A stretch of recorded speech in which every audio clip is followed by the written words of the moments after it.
Wildcats and the Scarborough Redskins. Now let's return to Dave Cheever, John Coughlin, and Joe Halpern.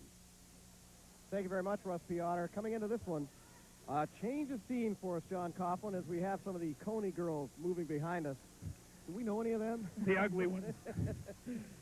As Joanna Brown brings the York Wildcats back into this one, another 6-footer, another strong player down low, as the Western Class E girls in particular have a lot of strength inside.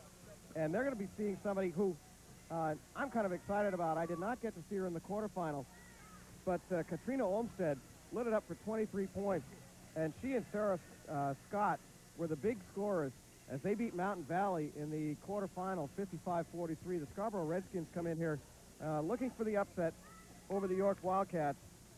And the York Wildcats, Andrea Little and Joanna Brown, the big scorers for the Wildcats, who are coached by Rick Clark. And this is a club that has been here before. They followed a strong year for York all around in soccer and hockey and basketball, boys, basketball, girls. And to come back in here and challenge again is testimony to how strong that program is. Right now we got Joe Halpern standing by with the coach of the University of Southern Maine. And Joe, give us an idea how these guys go about recruiting. Tournament like this, there's a chance to see some great talent, and college coaches like to take advantage of that. Gary Fifield of the University of Southern Maine's women's basketball team. You're currently in the playoffs, but you found a chance to come up here and check out the talent, obviously. You certainly need to show up at these games because, you know, with the talent in Maine, you never know what you're going to see, and there's always a couple of kids that no one knows about all year, and they come out and have a great tournament, and, you know, they have a lot of potential. Anybody in particular you're looking at today? And well, in this afternoon's game right now, we really like the Brown girl from York. She's a very good player, you know, and also the Olmstead girl from Scarborough is a very good player. Anybody on the Kennebunk team that you're looking at? There are better players. I think they're underclassmen. You know, the Booth girl is a great player, and the Donovan girl is a freshman. I think she's got a lot of potential. Great. Well, thank you very much, Gary, for joining us. Back to you, Dave and John. Thank you very much, Joe Halpern. And, yeah, these college coaches know where the gyms are around, don't they, John? I've seen Coach Fifield almost at every gym. Of course, I've been to a lot of games as well, but I see Gary an awful lot. You'll find the college coaches around this state are very active in going out. They see the kids at the summer camps. They follow them. You know, they correspond with them as long as legally they're able to. They do an excellent job canvassing this state. They know all the good players. And the thing is that they see more good players coming along. One of the things that I've been marveling at since the girls started playing, and, you know, I was listening to Bob Whitetalk talk about 28 years of being connected with a tournament here. And, you know, I can recall girls basketball having second-class citizenship. Not anymore, as the girls have really come along, and I believe there are more girls who are receiving college scholarships for their athletic play, particularly on the hard court from Maine, than there are boys. Right now, you're going to find that as far as fans following teams, that it'd be an interesting study to do to see what the type of following is with girls versus boys sports. I think you're going to find that throughout the course of the state, it's very equally divided. You know, it used to be, Dave, that as you look from class to class, that Class D teams were lucky if they had one good player, and C, maybe two, maybe 1.5. B teams, 2 players, and maybe Class A, 3 good players. But now with basketball being played almost year-round, and the number of players, especially in girls, who have come to the front, you're liable to see almost in every tournament team 2, 3, maybe even 5 great players that play basketball very, very well. Who can contribute, and this is not to say that the girls who are out here who are what you could call run-of-the-mill are not good ball players. It's just taking it that next step up to the collegiate level where the girls are a little bigger, a little faster, and, you know, you can still witness the kids who have come out of this area and gone off to play, as the Lane sisters are down at UNH. You don't have to be real tall if you're quick and if you put the ball in the basket. With the evolution of girls basketball has come aggressive defense, the ability to shoot three-pointers, and girls playing, excuse the expression, like boys. I mean, contact is allowed. They get the ball up and down the court. It's exciting basketball. And I think you're going to find with the evolution of girls basketball, there are many, many fans out there that are enjoying seeing this, being a witness of the evolution. Well, I'm looking forward here to this, to watching Joanna Brown play. She's a legitimate 6-footer, and she had 30 points the other night. She had 11 shots from the floor. She had 8 from the free throw line. You know she was taking the body. You know that there were people coming on her, but she just was not going to be intimidated, and she just made the shots. And she almost single-handedly carried York into this thing. I don't know if there's anything that Scarborough can do short of trying to denying her the ball, but they don't really have a matchup.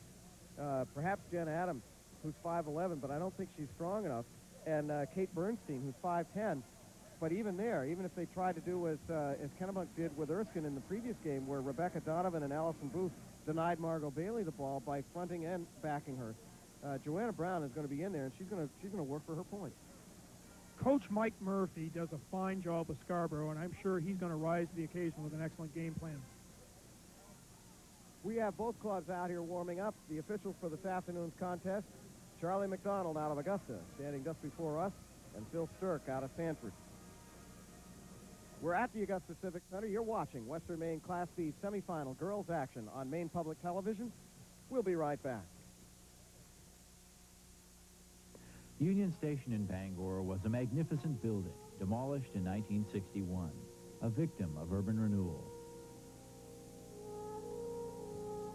We'll take a look back at Union Station on things that aren't there anymore.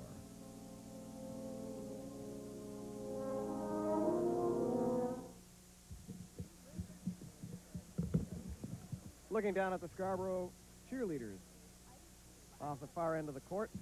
And, gee, I like those warm-up shirts. They're almost tie-dyed for the Scarborough Redskins. Looks like something you wore in here, Dave. Yeah, in a previous age, maybe. But those are nice and stylish.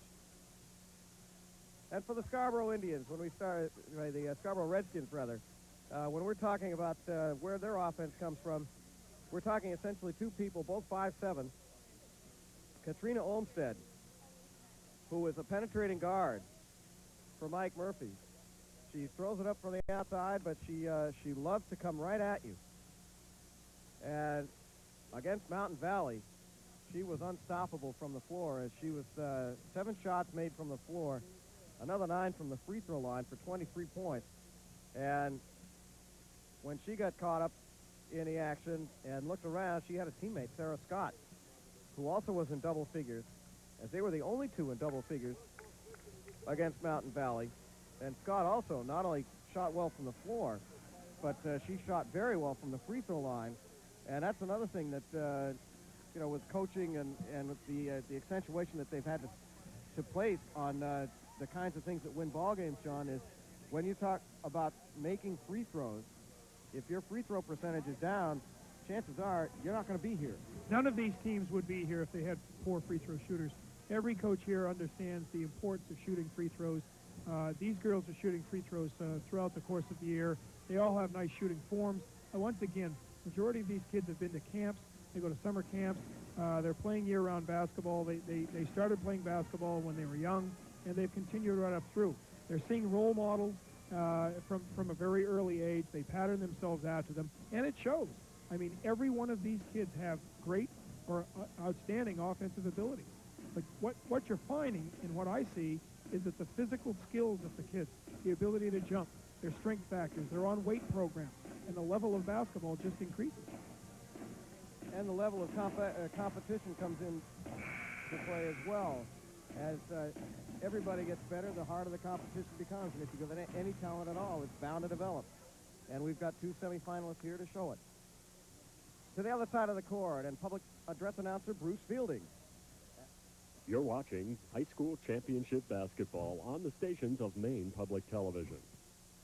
During our live coverage of high school basketball, Maine Public Television's regularly scheduled children's shows and primetime programs will shift to our second program service, Maine Public Television Plus.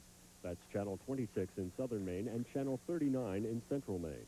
For more information, call your cable company or 1-800-884-1717.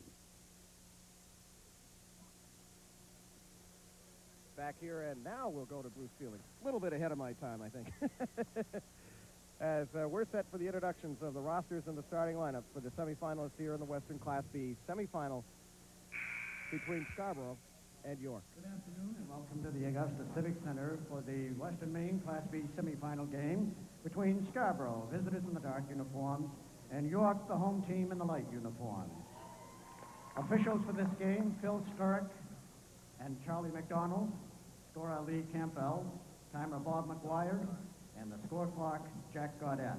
The trainers are Bud Folsom and Harlan Robinson. Before announcing the starters, we'll introduce each team member. For Scarborough, number 11, Jesse Kohler. Number 20, Libby Tonneson. Number 22, Meredith Kiefer. Number 25, Jen Adams. Number 30, Kate Bernstein. Introducing York, 00, Sharon Orchard. Number 10, Lindsay Playstead. Number 14, Lisa Brown. Number 22, Cindy Herbine. Number 25, Katie D'Entremont. Number 30, Melissa Garnion. Starting lineup, that's forward for Scarborough. Number 15, a 5'9" sophomore, Erin Wallace.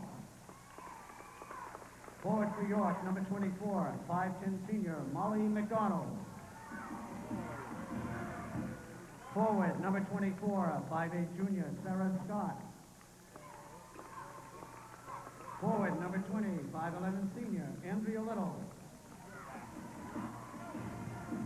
Center, number 32, a 5'10" senior, Heather Collins. Center, number 32, 6'1" senior, Joanna Brown. Guard, number 21, 5'7" senior, Andrea McCarthy. Guard, number 12, 5'6" senior, Jessica Martell. Guard, number 5, a 5'7" senior, Katrina Olmstead. And a guard, number 23, a 5'3" sophomore, Tiffany Chapman. Coach for Scarborough, Mike Murphy. For York, Rick Clark.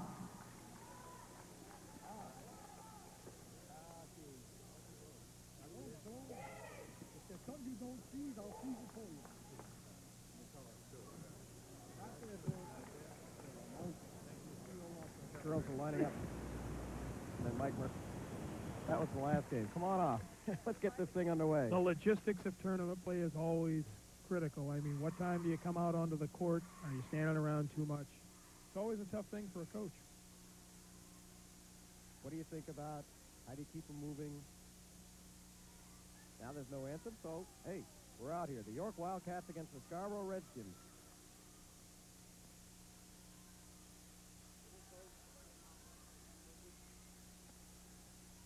Both clubs taking the courts to have the center tap here. We apologize for those of you at home who may be experiencing a few video difficulties at this time. And bear with us as we come at you live from the Augusta Civic Center. I'm Dave Cheever along with John Coughlin and Joe Halpern. Our floor reporter, Joanna Brown, gets the tap, but it goes in the hands of number 24, Sarah Scott. Scott comes down court for Scarborough. Kicks it off to Katrina Olmstead. Olmstead back to Scott. Scott goes baseline. Her shot a little bit strong. Touches nothing, and down court comes York. Joanna Brown holds up right side. Kicks it back out front. They try to go inside to Brown, up and in. And York breaks out on top. You see right away that York wanted to establish this inside game by going to Joanna Brown. Nice, strong inside move. Katrina Olmstead to Susan Scott. Or, excuse me, to Sarah Scott. In low, nice pass. Almost a blind pass. Into the center position, and Heather Collins, and it goes off her. And knocked outside by York. I'll tell you, that was a spectacular pass. That ball whistled back behind her head. A great no-look pass. Olmstead with the ball beneath the Scarborough basket. Comes to Sarah Scott. Scott looks inside. Shuffle of the feet by Erin Wallace. And the turnover for York. As we played a minute here in the first quarter. Glad you could join us. Scarborough's in a 1-2-2 zone. You don't see that very much anymore. York and making the shot. Little offense by accident by Andrea Little, as she was bothered as she cut into the lane, but threw it up and banked it off the glass. It's 4-0 York. Back come the Redskins. Katrina Olmsted bumped off the play by Joanna Brown. Got her hip out there just enough, and Olmsted. Coach Rick Clark obviously does not want that to continue to happen. Joanna Brown got a bit extended out of the paint. Shouldn't have been picking up that foul. This is the penetration we were talking about, as Olmsted afraid of no one. And I think that may be the other defensive maneuver here on the part of Scarborough, is if they can force Joanna Brown out on fouls. Tiffany Chapman on the transition basket for York. Makes it 6-0. Scarborough yet to be on the scoreboard. Scott bothered out front. Gives it off to Olmsted. Olmsted drives to the top of the key. Ball knocked away by Chapman. Over they go to Little. Little kicks it off her foot and out of bounds. Mike Murphy needs a timeout for Scarborough, and he's asked his girls to take it. They need to get their strategies back in order. 6-0 lead at this point for York, and Mike Murphy needs to reestablish their game plan. Almost 2 minutes gone by here in the first quarter, and still no score for Scarborough. I like their philosophy of taking the ball to the hole, though, Dave. I'll tell you, they're as you said, they're not afraid to take the ball right at Joanna Brown. They're just a bit out of control. York lost one game all year in the regular season and came in here with a victory, a 4-pointer over Cape Elizabeth. A little tighter game than I think Rick Clark may have wanted. Number 4, Scarborough, 14-4 on the regular season. And they were involved in a pretty tight game for a while against Mountain Valley, but prevailed by 12. There's no tightness right now. They're going at this game with reckless abandon. You know, you oftentimes see that a team wins a close one, and then they come out and they're just like a gang of fire the next one. Sarah Scott inbounds the ball to Andrea McCarthy. McCarthy crosses the timeline, looks for Olmsted. Olmsted out front, kicks it back out. McCarthy with the ball, tries to take Little away. The right wing. Ooh, good defensive play by York. Is knocking the ball out of bounds was Jessica Martell. York's extended their defense well out onto the perimeter. Got to inbound the ball to McCarthy. McCarthy sets up. Comes across to Sarah Scott. Drives on Joanna Brown. Puts the ball up off the rim. Rebounded inside and up and in by Heather Collins. Breaks the scoring ice for the Redskins. Cross court to Little. Little being bothered by Olmsted. Kicks it back out. Up high. 3-point attempt. Off the rim. Rebounded and stepped away by Heather Collins, and on the travel, York will retain possession. Fans wanted a jump ball on that. I think she was tied up with her own player.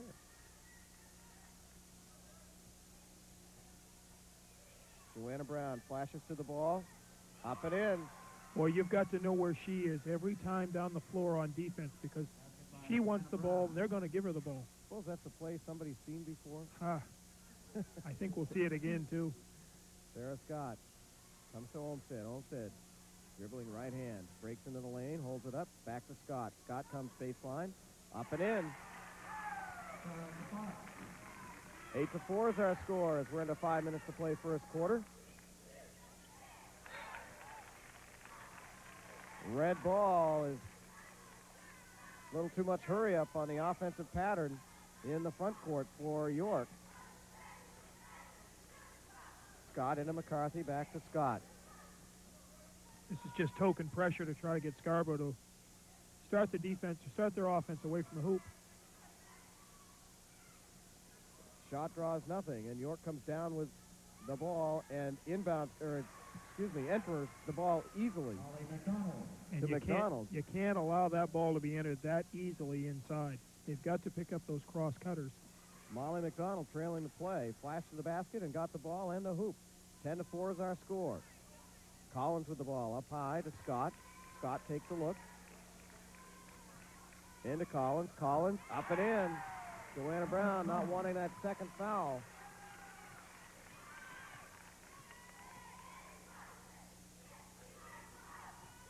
In the front court, York. Joanna Brown. Off the rebound, 2 points. Joanna Brown's got to be checked out defensively. Shot goes up. Someone's got to find her and make contact. She is so strong at 6'1". With the ball, Aaron Wallace to McCarthy, over to Olmsted. Olmsted up high, back to McCarthy. Looks low to Scott, now comes to the paint. Tries to go into Collins, picked off inside. And we've got a foul call on Sarah Scott as she saw an opening there, but defensively couldn't close it fast enough. Picked off a little bit of the body. Charlie McDonald right on the call. Mike Murphy getting some new people in the ball game.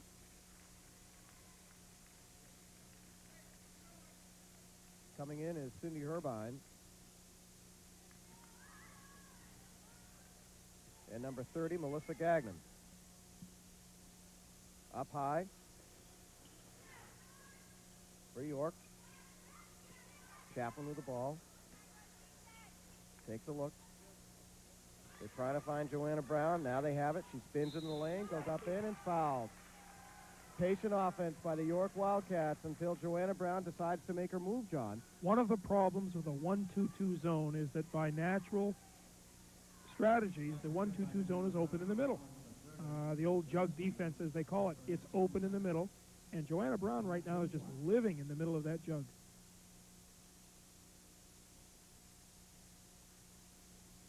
Up off the rim and out of bounds. And yes, it remains York's ball.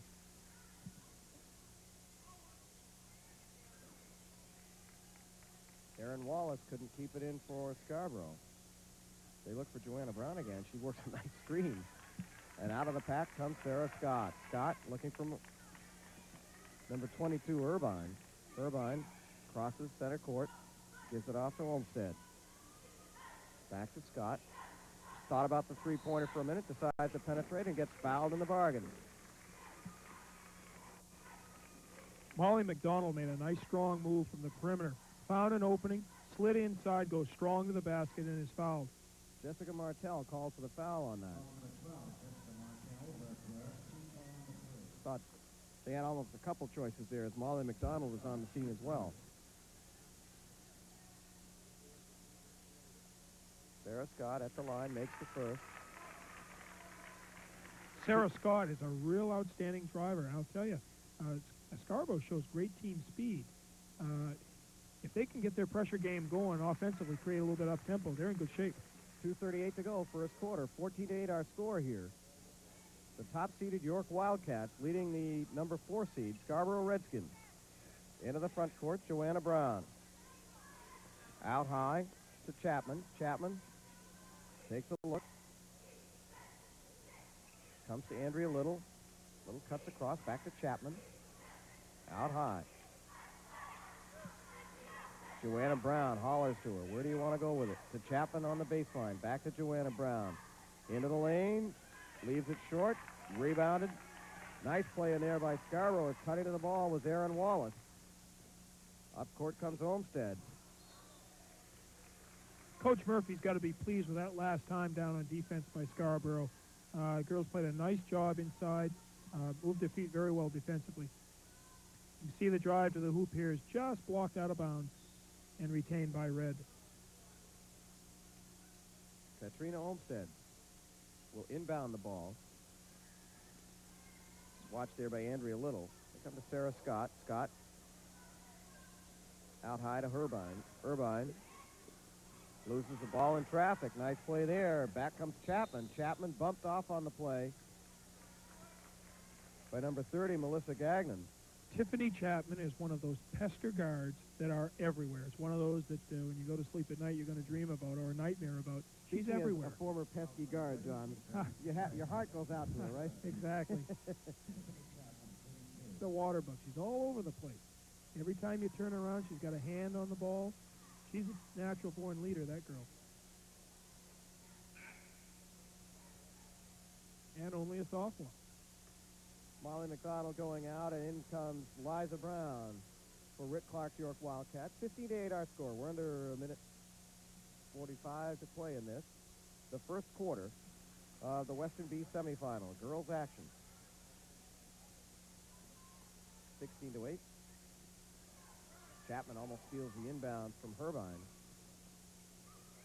Back they come. Hollers for help. Comes to Gagnon. To Olmsted. Olmsted cuts up inside. Joanna Brown gets a piece of it. Back it comes to Gagnon. Her shot goes off, and Joanna Brown right there on a Strong rebound. rebound. Oh, I guess. To Andrea Little. To Chapman. Up and in. Nice interior passing by the York Wildcats on the fast break. Moves York out to a 12-point lead. The other thing to look at on this fast break 10-point lead. is that York is running their lanes, their fast break lanes, very, very well. You're going to find that the outside lanes are filled every time down the floor.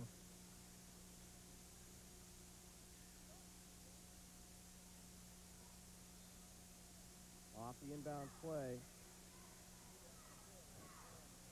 Ball knocked out of there by Chapman.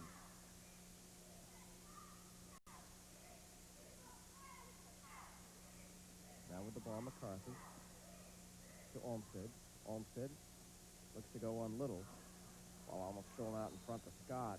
And I believe Chapman's going to get called for the foul. Yes. Tiffany Chapman reached in, as you're going to see. She comes across, reaching across the body. Slap, and she's going to... Good camera angle, as most of that forearm got raked by number 23.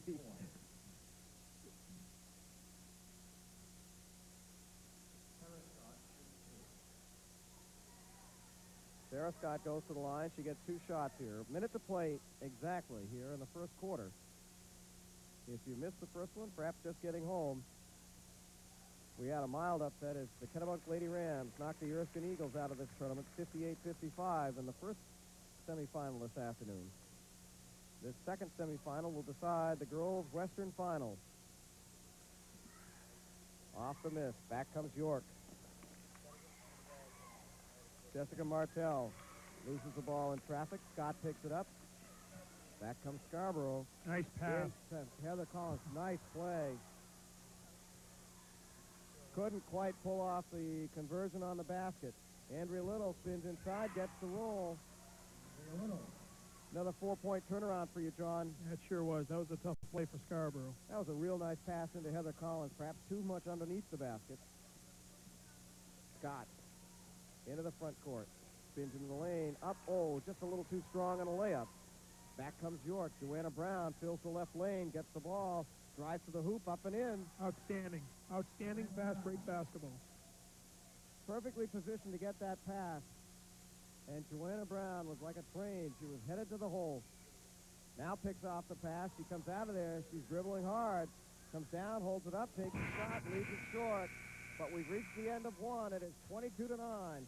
The York Wildcats leading the Scarborough Redskins. We'll be right back.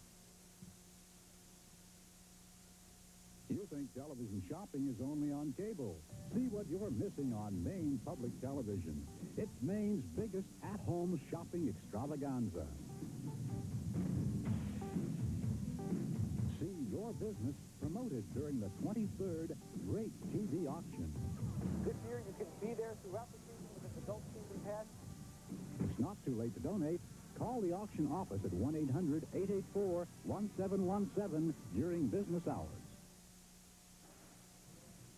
Allow me to apologize on the comeback. I misnamed. I was looking at the wrong page. I've got the right numbers, wrong names. I'll apologize to the Herbines and the Melissa Gagnon family. As Kate Bernstein and Meredith Kiefer were the substitutes for Scarborough in that first quarter. John, 22-9. Mike Murphy's got some talking to do in that huddle. And you can see he's overextended his time in the huddle. Very, very tough, difficult situation right now for Coach Murphy. They've got a game plan. They're down 13 points at the end of the first period. You don't want to avoid it completely because he thinks it's a sound game plan. But you're down by 13 already. York inbounds the ball. They look for Joanna Brown inside. Come to Andrea Little up top. Little tries to loop the ball in. Picked off by Sarah Scott. Bothered on the way out is Olmsted. Olmsted gets it across half court. Comes into the front court. Dropped into Heather Collins again. She can't make the shot. Joanna Brown is flirting with danger. I'll tell you, a couple of those, she's leaned in, gotten a little bit of piece of the shooter, but the officials have said no problem. Little has the lane to the hoop and takes it. Andrea Little. Quick recognition by Andrea Little as the defense fell away from her. Olmsted drives, has it tipped away a little bit, and it goes too hard off the backboard. York picks the ball up, Little with it, crosses half court. They come low, around the rim and out, and Joanna Brown.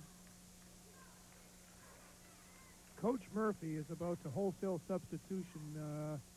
Doesn't feel that his club is doing what they need to be doing at this point.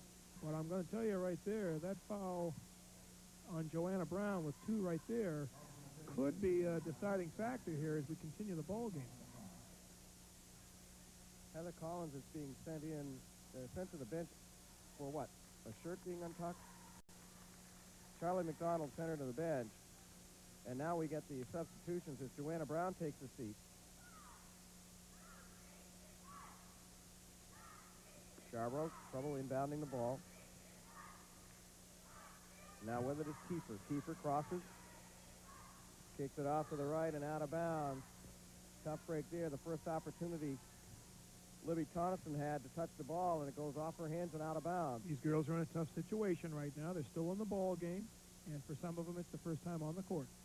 Andrea Little goes past Coniston, breaks it low, can't get the basket, and is fouled, I believe, by Kate Bernstein. You see, as she goes up strong here, There it is on the arm. Kate Bernstein's across her arm for the 2-shot foul.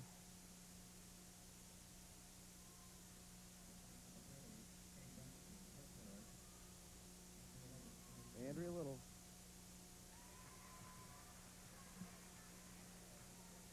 .5'11" senior for Rick Clark. Goes up again. Scarborough's got a long way to go in this one. 26-9. And right now, Mike Murphy's trying to turn it around with his bench.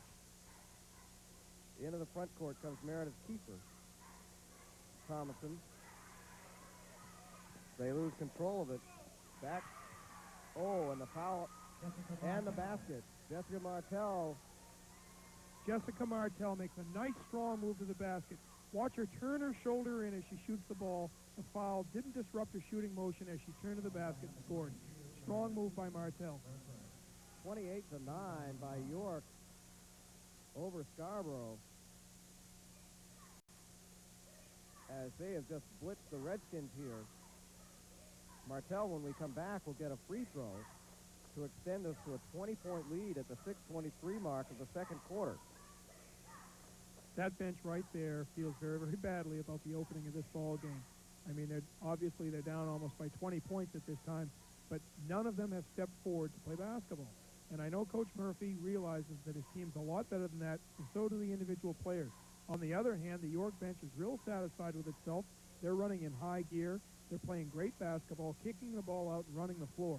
And there's no better way to play basketball. You got 2 fouls on Joanna Brown, but with a 19-point lead, you've got the luxury to allow her to just cool it here.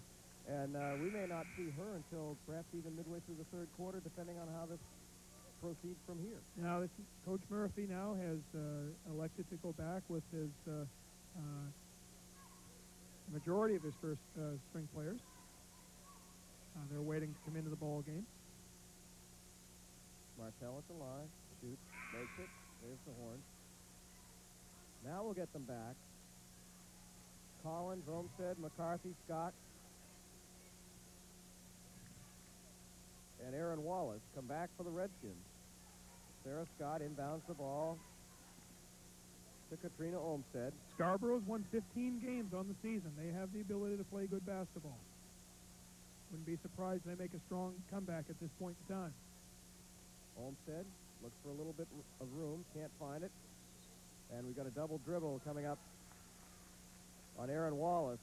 Anything that could go wrong for Scarborough this time has. Well, not exactly. The bus didn't break down. They did get here. But everything once they got here has kind of turned to mud. Chapman breaks past McCarthy, falls to the floor. In the rebounding action, Number 25 for York, Katie Duntremont. Can't control it. There you go. Heather Collins, and there we get the lid off the basket for Heather Collins, number 32 for Scarborough. As she got fouled going back up. Scarborough must reevaluate their goals, be looking at this first half, and try to climb back into about a 10-point ball game by the end of the second period. Long way to go and a short time to get there, is that it? Take it in chunks. Collins up, out, Little on the rebound. Looks to Chapman. Chapman into the front court. Comes back to Andrea Little. To Chapman being watched by McCarthy. Goes to the baseline, shut off there, comes back out. Again, York patient on the offense, setting it up. 5:20 to go, second quarter. 29-11 is our score. Rick Clark playing a lot of girls now. Gives them all that valuable playing time and that experience here on the court. You never know, he may need them all as they get toward the final if they get there. I'm going to tell you another fact of life in tournament play, too. A coach that goes up by 20 often starts looking at the scoreboard himself and saying, boy, this is a tough lead to hold. Sometimes it is. You get a little bit complacent, a little bit satisfied. He's got the rhythm going well. There's Little. Her shot goes wide. And in the rebounding action, I think we have Molly McDonald being called for the foul. York's a bit out of sync Molly now McDonald. offensively as well. Molly McDonald gets called for her first foul. And since we've reached the limit on team fouls, Sarah Scott is going to come down and take the free throws, a 1-and-1. 5:09 to play, second quarter. Dave Cheever along with John Coughlin and Joe Halpert. Here at the Augusta Civic Center as Maine Public Television presents Western Maine Tournament Basketball. You saw the Class C semifinals this morning. You still got disbelief looks on the faces of the Scarborough girls. It's going to take a little bit more success for them to believe that they can come back. 29-13. Little comes into the front court. Now picked off by Katrina Olmstead. Gets it down court to Meredith Kiefer. This might do it. Inside to Collins, up and in.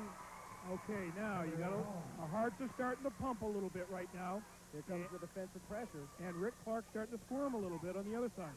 And as you see him squirming, guess who's coming back? Spins it off. Picked up by Heather Collins, who's starting to play big. Joanna Brown has come off the bench. She's coming back in the ball game with 2 fouls. Olmstead picks up her dribble, gives it off to Scott, being bothered by Chapman, being bothered by Little. Gives it off. Kiefer. Ooh, nice play in there by Molly McDonald on the rebound. Molly McDonald made a nice defensive play, cleared the ball out. Nice job by Molly. Little takes a look down low. Goes back across Chapman. They come inside. Number 25, Duntremont. And they're going to say it's your ball. Different angle on that. Might have read it a little differently. Joanna Brown comes in. Duntremont and Lindsay Plaisted go out. Now here's the key time right now. Scarborough play with Joanna Brown in the ball game. Well,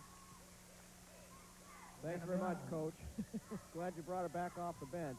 Joanna Brown touches the ball and puts the layup home to make it 31-15. Again, the 16-point lead for the York Wildcats. Heather Collins shoots over Brown, trying to draw that third foul on Brown. Good hustle by Sarah Scott, but she throws the ball back in to Jessica Martell. Down court to McDonald. Back to Brown. They set up the offense. To Chapman. Takes a look at Martell. Martell now with the ball. Being watched by Olmstead. 3:15 to go, second quarter. To Little. Inside and on the push. Katrina Olmstead gets called for the pushing foul. Defensively, you're going to find Scarborough turn their head on the pass, You've got Jessica Martell able to get the ball back off the feet inside for the easy shot.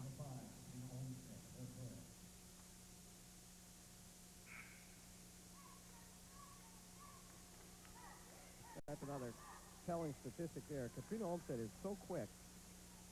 Offensively, she goes to the hoop. Defensively, she picks up her man. But this is only her first foul with 3:11 to go in the second quarter. Jessica Martell, first shot up and out. 31-15 is our score. Top-ranked York Wildcats in the lead. Second shot in. Full court pressure being applied by York. On the steal. Can't quite keep it in. As Jessica Martell knocked it out of bounds. Sarah Scott now with it. Joanna Brown's presence has once again given York a little bit of credibility. Steadying influence. Olmsted up court. Looks for Scott. Scott dribbles into traffic. Around the rim and in. Tough shot. Sarah Scott hit a leaner.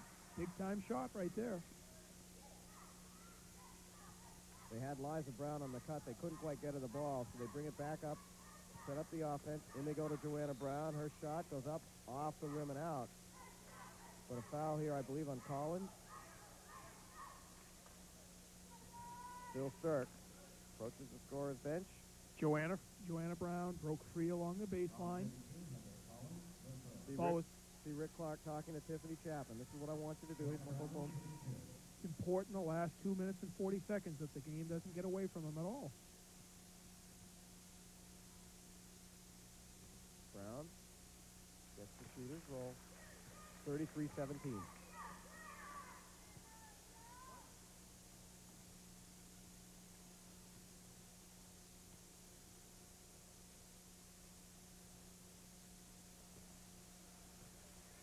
Short arms the free throw, and it bounds off the back of the rim. She steps out, bothers to clear out play. Now carries the ball in, up and in, off of the feed from Andrea Little. Just a presence out there, John Coughlin. Done the job, hasn't it?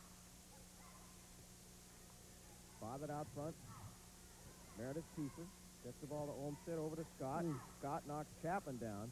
Joanna Brown on the block, picks up her own, and what a smart play by Joanna Brown. She had Sarah Scott on her. Knew she was off balance, and she threw the ball off Scott's leg. It's York's ball, and inbounding it is Andrea Little to Joanna Brown.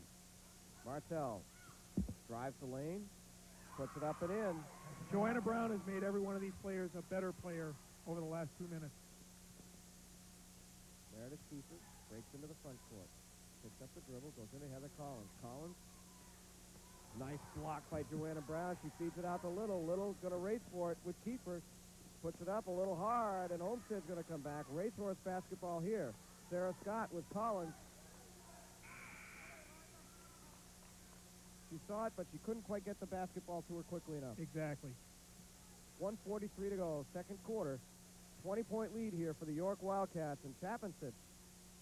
Joanna Brown's third foul would be a critical factor. I wouldn't be a bit surprised to see Rick Clark get her out for the remainder of the first half.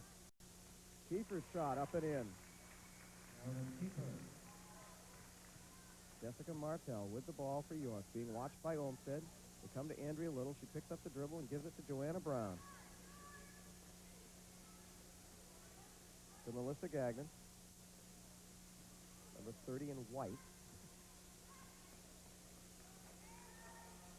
Brown driving the lane.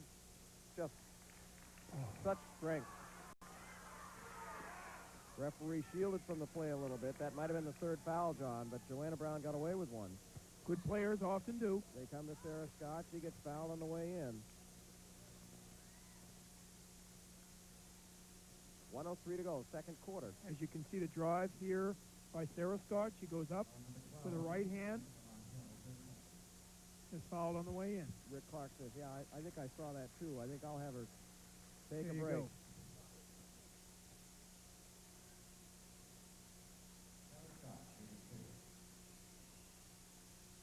Now, once again, you've got to readjust your goals. It's a 17-point game. If you could cut that down now to 14, 12-point game going into the second half. Scarborough's got to readjust now, come right after. Scott rattles one around, goes off Heather Collins. Andrea Little will inbound the ball, being fronted by Jen Adams.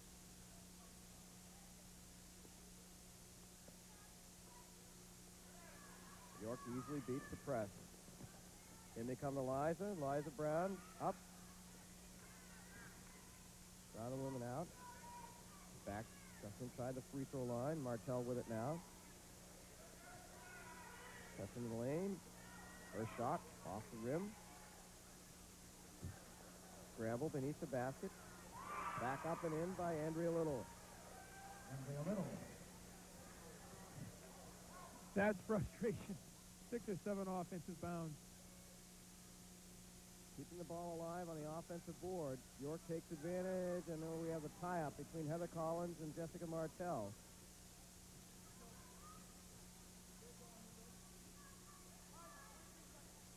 Possession arrow points to red. Scarborough's Redskins will take it out beneath their own basket. To Kiefer. Cuts in, tries to get the ball inside to Adams. Nice, Collins strong off the rebound. Yes, can go back up with it. Around the rim and in. Good play by Heather Collins.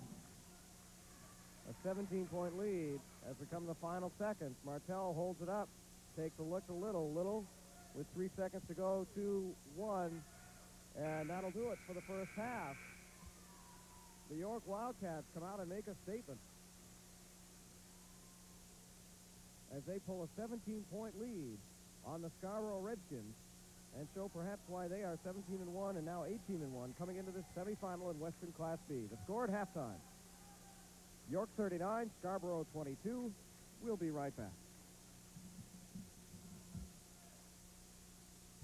Funding for Maine Public Television's basketball coverage is provided in part by Husson College, offering master's, baccalaureate, and associate degrees in business, health, and professional studies.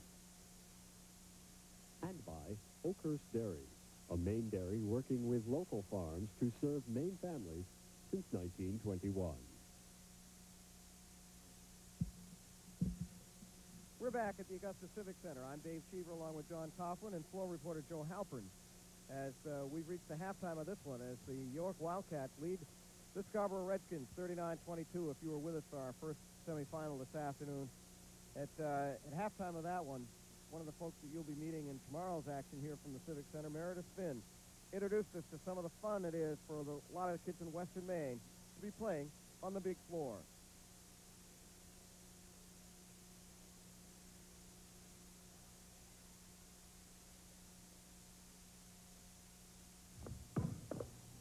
All right.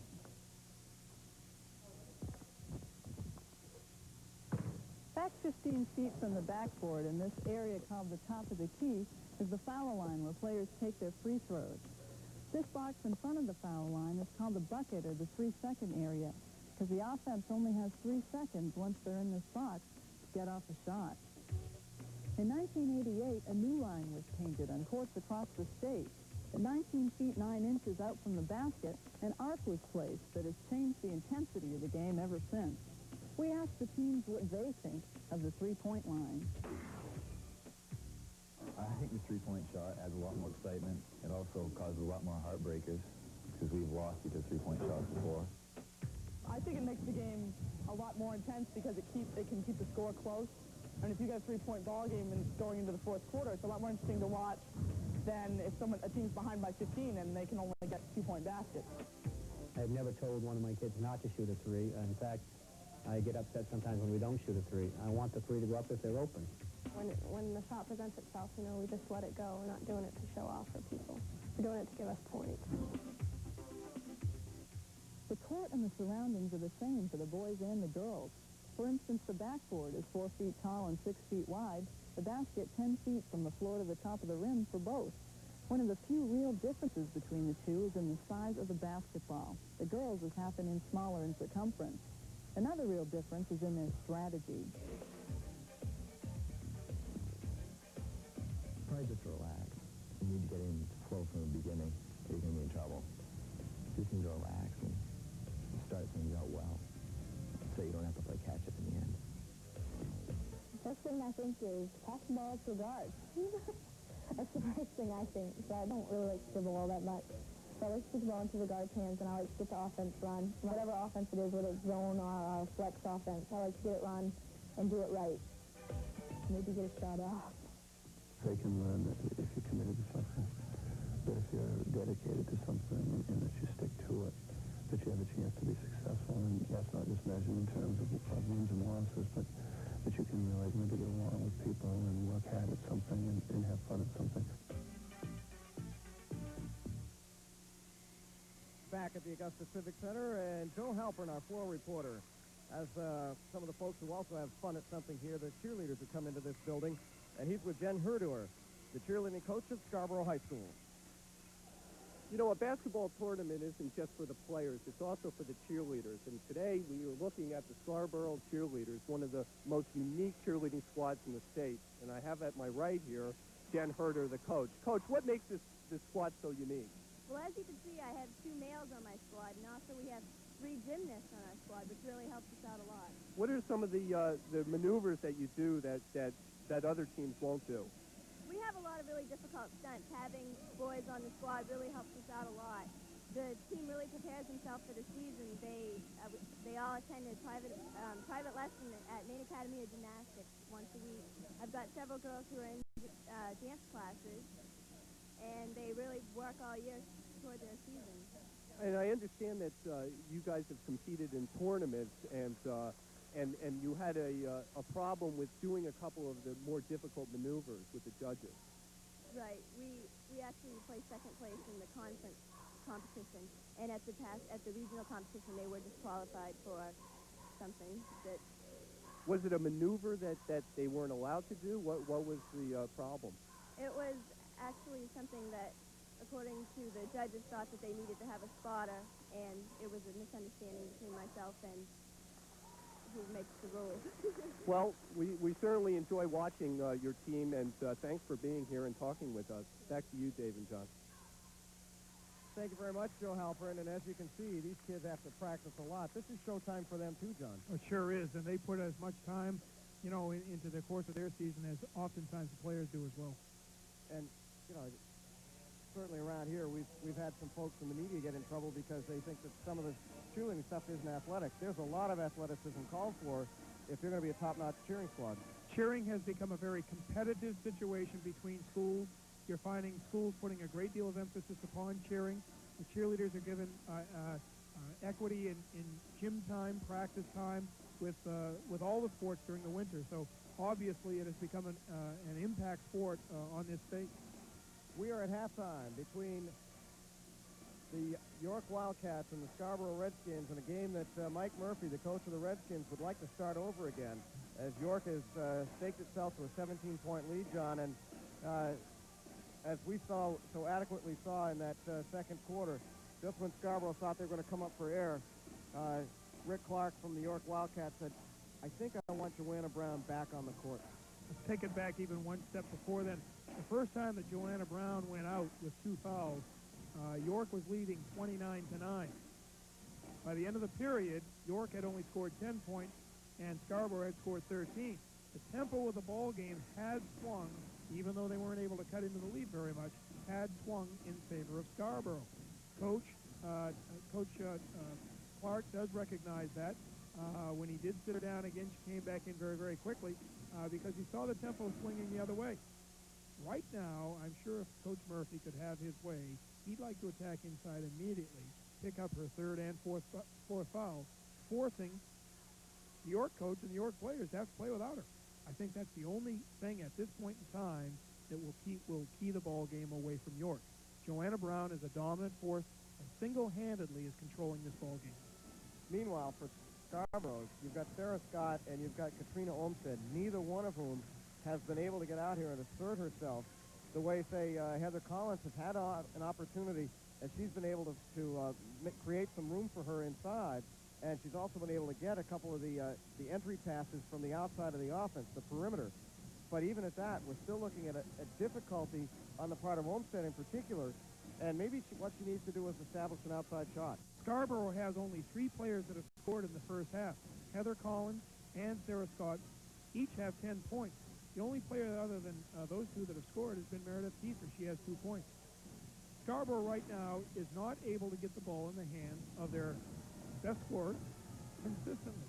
You're finding the other players need to step up to be able to come back in this ball game.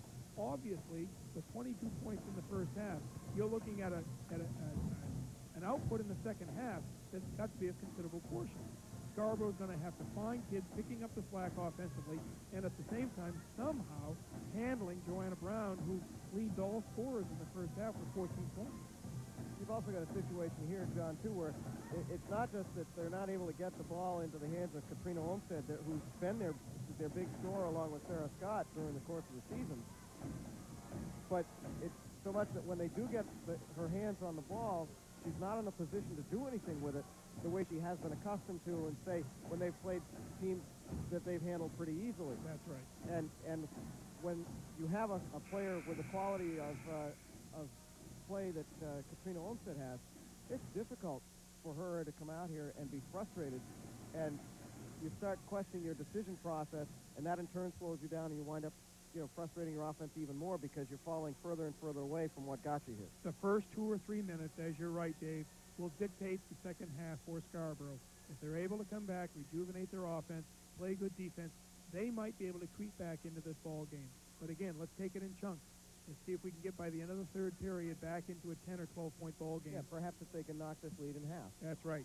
As you can see on the television monitor, you're going to find that other than turnovers, etc., free throws, York's outstanding on, but you're also going to find, as far as time of possession, if we had that, York's ability to take more shots and score more shots is obviously there. The Wildcats will inbound the ball, and Joanna Brown will be on the court to open up the third quarter. Again, thank you for joining us here on Maine Public Television's presentation of Western Maine Class C semifinal tournament action from the Augusta Civic Center. Phil Sturck of Stanford gives the ball to Andrea Little. Inbounds the ball to Chapman. Good pressure being applied by Meredith Kiefer. Jessica Martell looks for Joanna Brown. Joanna Brown up over Heather Collins. That's not a bad way to start the second half for York. Kiefer with the ball, being watched by Chapman. Olmstead up top, bothered by Andrea Little. I think she influenced the shot. Heather Collins has the ball knocked away from her as Martell was on the play. Little to the left wing, and Joanna Brown up and in. 4 quick points for Joanna Brown and the York Wildcats, and it's a 21-point lead. Coach Murphy on the Scarborough bench remaining positive, continuing to coach his girls.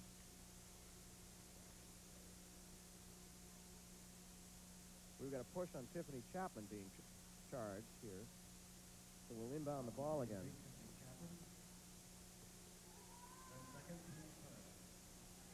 Kiefer with the ball. The end of the front court to Andrea McCarthy. Around they come back to Kiefer. Kiefer Nice takes move. a look. Can't convert on the shot, but Collins right there with a weak side offensive rebound. We've played a minute in this third period, and York has extended the lead by 2. They'll be content to control the tempo of this one. Play that set half-court offense. Andrea Little drives baseline, up and in. They shot nearly 50% in the first half, 16 for 33, and they open up this third quarter, picking the pace up even from there. McCarthy into Collins. Collins tries to make a move on Brown. Dishes it off to Sarah Scott, who penetrates the lane, shoots it up off the rim and out. Molly McDonald pulls it down, gives it to Martell. Martell drives baseline, throws up a wild one. McDonald there for the rebound. Loses control to Scott. Down the court to McCarthy. And the foul is going to be on 3-2 White. Joanna Brown picks up her third. Joanna Brown is laughing in disbelief. Charlie McDonald was right on that call. I don't think Joanna realized that her body was laying on the shooter as she went through the hoop. She may not have fouled her up top, but there certainly was a push.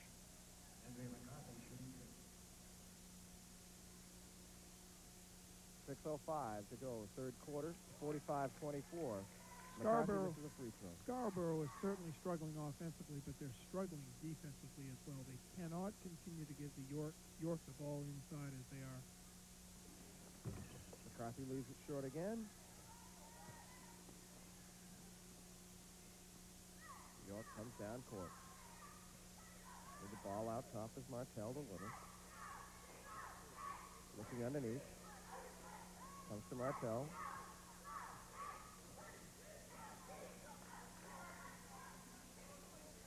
(45-24). York in command here in the third quarter. Joanna Brown flashes to the ball, bumped off her on the play. Good defensive work by Heather Collins. Back comes Sarah Scott. Has it off her hip. And it's fouled on the play by Tiffany Chapman. You're going to find Sarah Scott switches the ball the outside hand away from the pressure, turns into the hoop, just doesn't get the roll, but a real nice offensive move by Sarah Scott. Sarah Scott. 5'7" juniors for the Redskins. Pretty good player, John. This girl's a good athlete. See her running the floor with the best of them.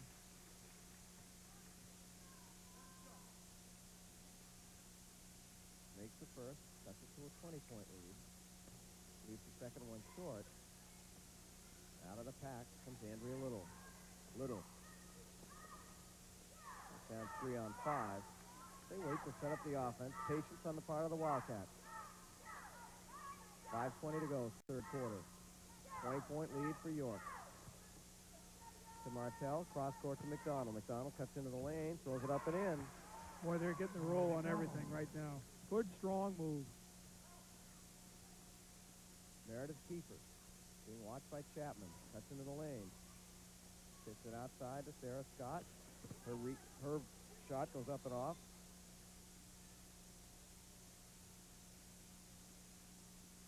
And we have a technical foul being called by Charlie McDonald on Sarah Scott. Maybe we can...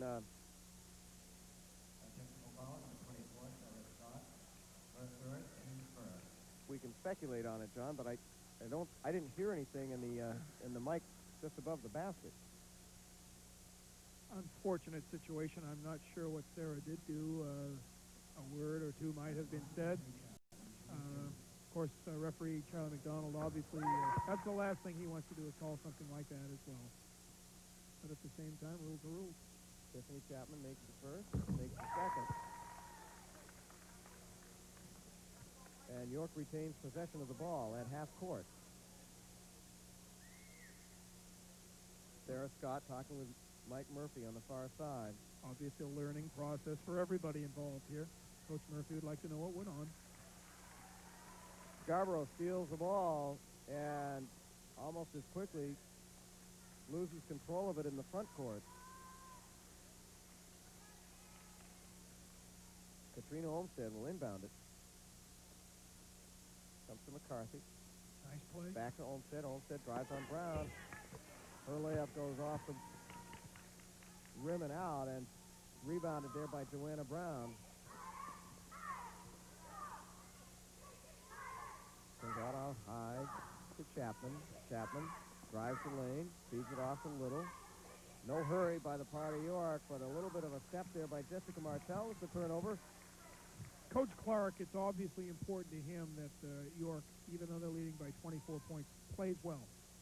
This is the game before the final. They want to play well on the Civic Center floor, and I'm sure it's important to him that they continue to play with real good intensity.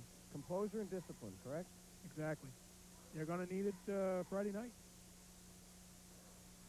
Katrina Olmstead lets fly. Around the rim and out, but Heather Collins right there picks it up, gives it back to McCarthy. She tries to get it past Molly McDonald. McDonald says no. Tiffany Chapman picks up the ball. Leaves her layup short, and back come the Redskins. Down low to Collins. Collins. Spin move. Off the side of the backboard. Joanna Brown with it. Brown pulls it up, says, wait a minute. Let's set up the half-court offense. 3:35 to go, third quarter. 24-point lead for the number 1 seed in the Western Bees, the York Wildcats. Scarborough continues to play as hard as they can. They're pressuring the ball. They're playing real good defense. Even though it's a 24-point ball game, you couldn't tell by the intensity level by Scarborough. Louis Tonneson gets called for the foul. Meredith Kiefer comes to the team huddle of the Scarborough Redskins as we're under the 3:30 mark to go, third quarter. I'm sure you'd find even the York fans, their hearts are a little bit out towards to the Scarborough people, and especially to the players. I mean, this looks to be the final game of their season, unless some miraculous comeback. They've won 15 games on the season, and hey, it's been a great season for them. At this point in time, nothing's going their way. Nothing's going their way, and the other thing that makes your heart go out to them is not only do they know they're a good team, but they know they're a better team than they're showing. Absolutely. And they feel not only frustration, but perhaps a little embarrassment because, if you gave points for wanting it bad, they'd be on the board. But right now, you got to put the ball in the hole, and it's not happening for them as they've gone 4.5 minutes here into the third quarter, and they've only scored 4 points. McDonald at the line. No relation to Charlie McDonald that I know of, who's one of our officials. And as a matter of fact, if there were a relation between the two, Charlie wouldn't be on the floor. No, that wouldn't be allowed. Misses the first, but makes the second. It's a 25-point lead. 50-25.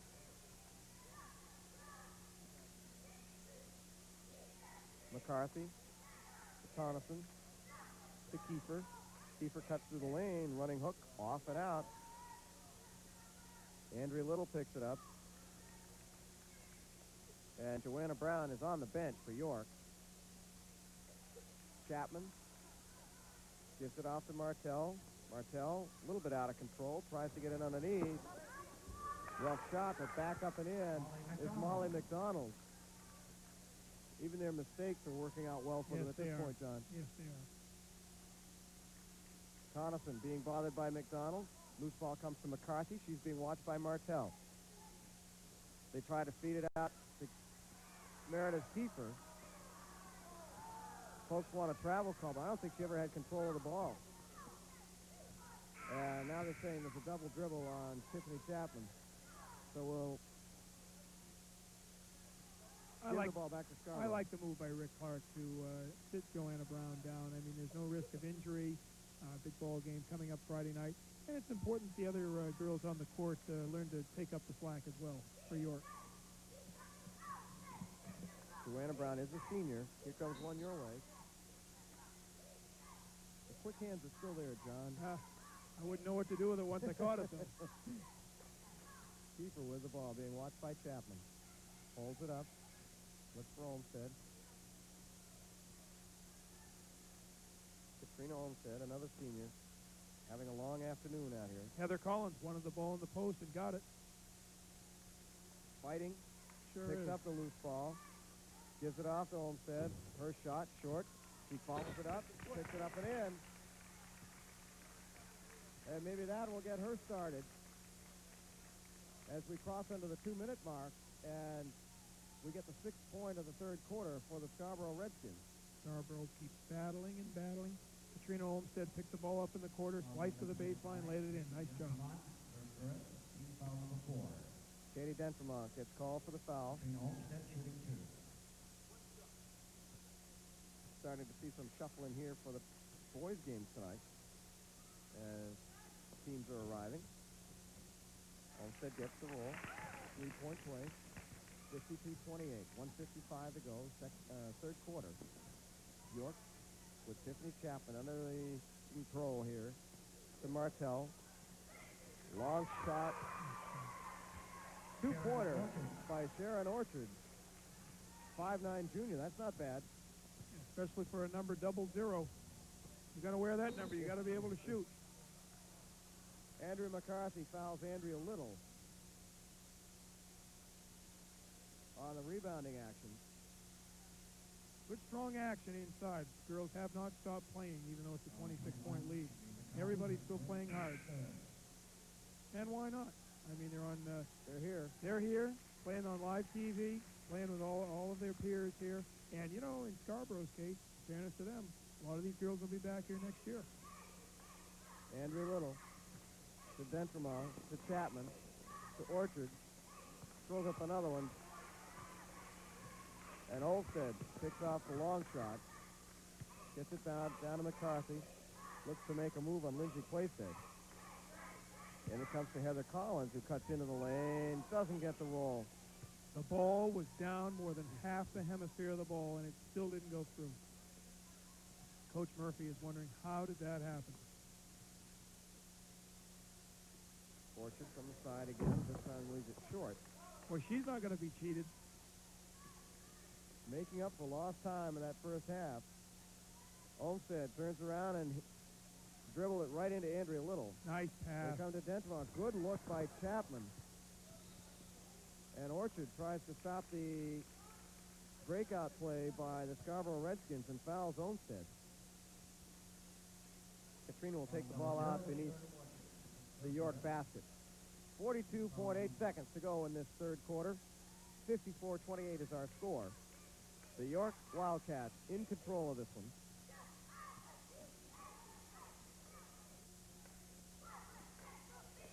Andrea McCarthy out top, being watched by Lindsay Playstead. Comes over to Meredith Kiefer. Kiefer cuts into the lane, takes a look. Fouled on the play. Two-shot foul, and it'll be on, I believe, yes it is, Tiffany Chapman. Meredith Kiefer attacked the middle, as you can see, looking for a pass. No one stepped up, no passing lanes, continued to drive and shot the ball herself. Chapman gets called for a fourth foul. Jessica Martell comes back in replacing Tiffany. A little frustrated as Tiffany Chapman goes to the bench. Tough kid there, 5'3" sophomore.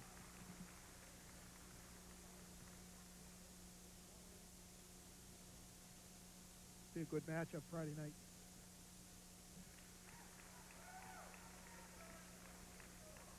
Little inbounds the ball to Martell. Back to Little. She takes a look. Up court to Dentremont. She has Orchard open. Goes for the basket herself, and Collins pulls down the rebound. In the scramble, Dentremont picks it up, gets it to Martell. Her shot goes off. Rebounded by Little. Put back up by Dentremont. Put back up again, and at the buzzer, it counts.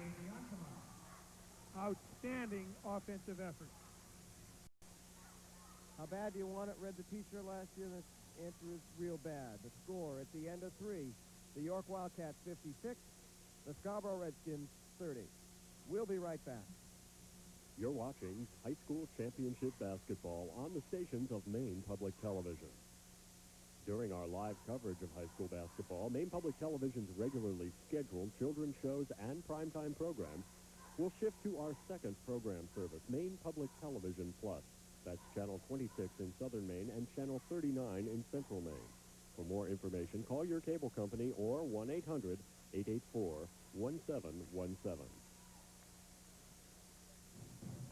The dulcet voice of Russ Piotr of Maine Public Television. Give you an idea where to find your programming favorites in the late afternoon. Glad you could join us here at the Augusta Civic Center. We're live with Western Maine basketball tournament action. The girls' Class E semifinal. Both coaches are instructing their teams alike. You're going to find similar instructions. Hey, the ball game more than likely is over at this point. Let's go out there, play one good period of basketball both ways, and have fun. They have been beaten on the scoreboard in every period, and it may be just one of those things where you say, okay, the first 3 were theirs, let's make the fourth ours. Right. This is for pride right now for Scarborough, and this is also for building towards Friday night for York. Kiefer breaks into the lane, knocks Orchard to the floor, no call. Good non-call there. As Aaron Wallace, off the action in the lane, was able to put one home. And fouled as Dentremont at the other end. When a team falls so far off its rhythm, and we saw that in some of the Class C games, as scoring got a little bit difficult, and it didn't matter which end of the court you were on. And that's the hardest thing for some of these kids to do, because they've certainly been practicing often enough about how you shoot the ball, how you rebound it, how you box out, how you do all of the fundamentals that lead you into that scoreboard. And with so little to show for it this afternoon, I'm sure Scarborough's feeling that. The hardest thing to do for a coach and for a player is to regain focus. And when things aren't going well for you and you lose your focus, you lose your ability to play. Off the free throw by Dentremont. Keeper looking for help. Jen Adams up front. Inside it goes to Bernstein. Nice play off Sharon Orchard's head. Back comes Andrea Little. Oh, good play by Meredith Kiefer. Knocks the ball away from Andrea Little.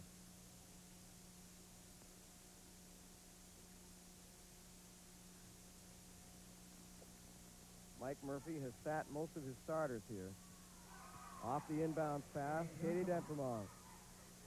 Katie made a real strong cut to the hoop, got the ball and laid it in. Real nice move. Jen Adams out high to Jesse Collar. Back to Kiefer. Kiefer fouled on the inbound on the layup action. As we hit the 7-minute mark to play here in the fourth quarter. You know, this is a critical time for the officials to control the action. As we can see the ball coming inside. If you just let them play, things would get raggedly out of control. And both officials are doing a nice job of keeping the game under control and still at the same time allowing the girls to exhibit their skills. Liza Brown comes in for York, and Andrea Little, who's had a huge game at both ends of the floor for Rick Clark's Wildcats, takes a seat. We may not see Joanna Brown re-enter, as he'll save her. She's a big kid, and she's going to need all of her energy for the Western Final. She also got both ankles taped. That would concern me towards Friday night. Martell goes to Orchard, who looks to find Dentremont. Brown comes up with a loose ball. On top, anything thrown toward the basket for York at this point as Lindsay Playstead scores on a shot that I doubt she takes even in practice. And although she's on the bench, Joanna Brown is the first one up leading the cheers when a teammate scores. Kiefer into the lane again, puts it up, leaves it short, placed it on the ball beneath the Scarborough basket, gives it off to Jessica Martell. To Orchard in the corner, her long shot off the rim. Dentremont right there. Orchard moves in for the rebound, but now picked up by Jen Adams. Back comes Kiefer.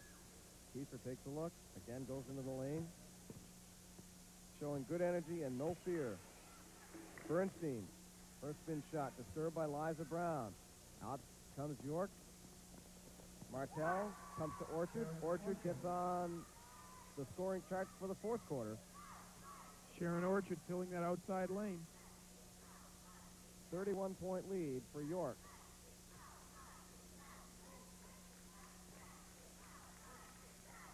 Orchard commits the foul on Bernstein. Says I'm in here for the offensive part of it. Yeah. Sharon doesn't move her feet defensively on that one, and as you can see, there's a blocking foul. You know, for a lot of these girls in tight ball games, they haven't played this long a period of time.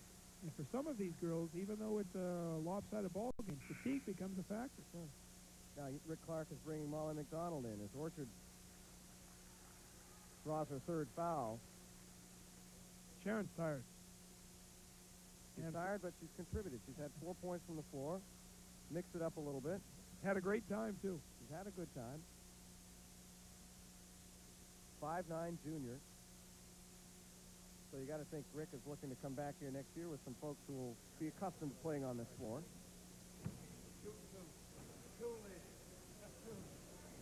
Charlie sharing an amusing moment. I think the boys were fixing a whistle or something.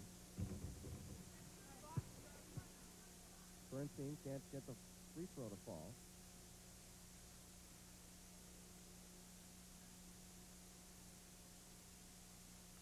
And gets the second. 5:35 to go in the fourth quarter. We'll have the numbers 1 and 3 seeds facing off in the Western Girls B Final. And a travel by Molly McDonald. She knew it, too. She came out of there. Speaking of having a good time, I don't know if Charlie McDonald ever gets cheated out of a good time. Charlie loves officiating. I can tell you that right now. He's made a career of it. Great teacher, great coach. Officiating comes by nature to him. Long shot by Bernstein. Rebound goes out of bounds. Scarborough retains possession. 5:12 to go, fourth quarter.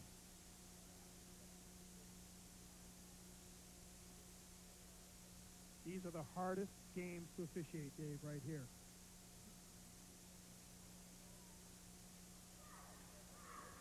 Bernstein's shot up and in. And by that I mean, hey, listen, the ball game's out of reach. Once again, these officials have to retain their focus as well. They're in charge of keeping the pace under control. Bernstein gives the ball back to Kiefer. Well, to credit both teams, at this point, York isn't trying to rub it in, and Scarborough isn't showing its frustration. Very polite basketball game. So you're not getting the kind of emotionalism that you might see in something where the kids could have a tendency to lose their composure and make the hard foul. See the ball come inside. There's a good instance right there. Just one step off the ball, a very polite foul. They're playing the game. They're not rubbing it in anybody's noses. Another thing you got to remember, Dave, about the officiating is that coaches voting gets the officials here, but these officials progress during the tournament by merit, as well as coaches voting. And it's important for the officials to have good ball games. So they're under pressure to come in here and perform just like the players are. Now Cindy Herbine, number 22 in white, comes into the game.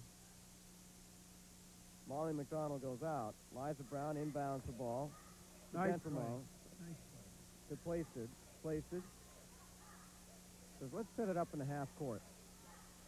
This is essentially the second unit for Rick Clark's Wildcats. Dentermont spins into the lane. Her hook shot up and off. Rebound by Adams. Gives it off to Kiefer. Comes to the 4:10 mark of the fourth quarter. 38-point lead. 28-point lead for the York Wildcats. Shot goes out of bounds. Fatigue showing there on the Aaron Wallace shot. Liza Brown inbounds the ball to Dentermont. This is another area where it shows that Rick Clark has been coaching these kids. Nice shot by Lindsay Placed.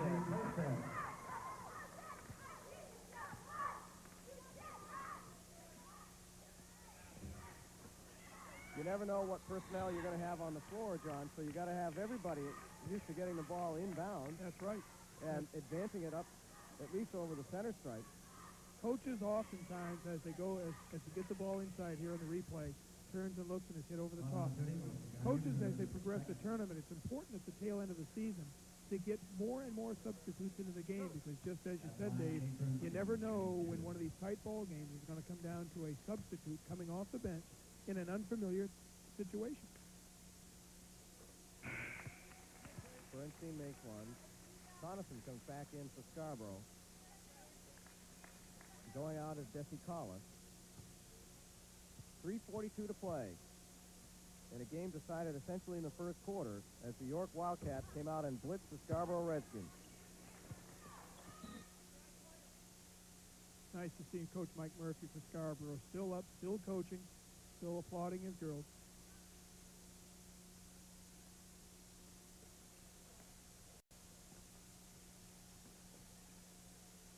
I don't know which is worse, John, as a coach, whether you lose one by one in the last second or you lose it by 30 over 4 quarters.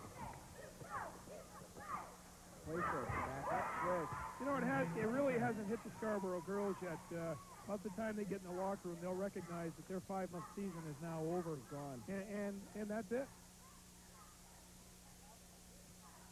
And they wanted to equip themselves a little bit better than what's happened out here this afternoon. Yeah, off the missed shot, Liza Brown gets it down court to Dentermont, up and in. Hopefully people will remember them for their 15 wins and not for their last game. They're playing as hard as they possibly can right now. Kiefer takes a look, penetrates again, goes up and is fouled. Boy, for a kid that's taken the ball to the basket, Meredith Kiefer has done an exceptional job driving that middle, as once again she draws the foul. Foul number 14, Liza Brown, her first. Only a sophomore. There's a method to Murphy's play here this afternoon. They'll be back. They'll be back as Katie Bernstein's been out here. She's a junior. Jen Adams, 25, is a junior. Meredith Kiefer's a sophomore. Libby Tonnison's a junior. Erin Wallace, 15, is a sophomore. Jessie Coller's a sophomore. These are girls who he wants to have not only feel this from the bad side, but also feel it from the good, so that when they come back here, say, a year from now, this will not be so unfamiliar that they can't function. Liza Brown, cross court to Orchard, back to Placid. You can see the competitive nature in Scarborough. They'll use this in another year for a psyching tool. They're going to remind themselves, remember when. We're much better than that. Placid goes up, and but let's not take it away from York as well. I mean, and I know we're not, but York is a dominating team. I mean, they've got a dominating player in Joanna Brown. They've got good people around her. This team is a well-drilled team. These York girls battle very, very strongly on the boards, as you can see here, up ahead by 32 points. They're banging the heck out of the board.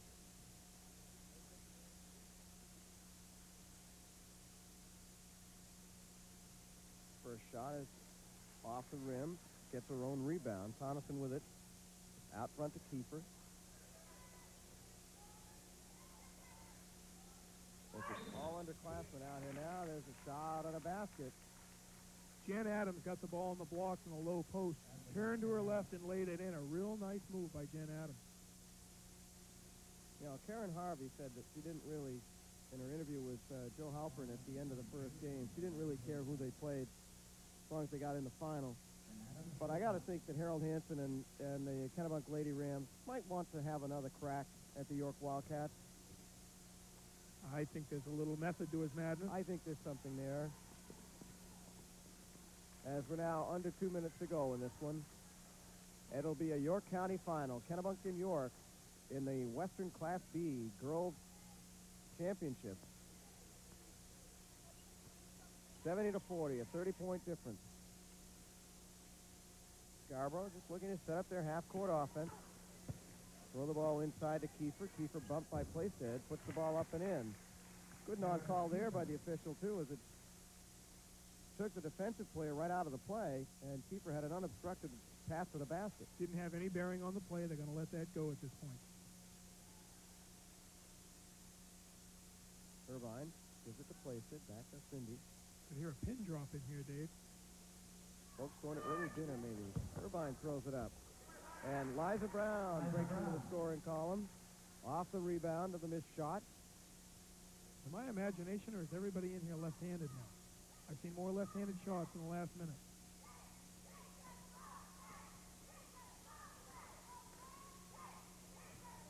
Katie Bernstein looks cross-court to Kiefer, bothered by Playstead. Goes baseline, goes up, blocked. Cindy Herbine. Melissa Gagnon said, get that out of here. This is Melissa Gagnon, yes, brothers. Number 30, Melissa Gagnon. Down court, off the rim, Liza Brown right there. To Playstead. We're under 20 seconds here.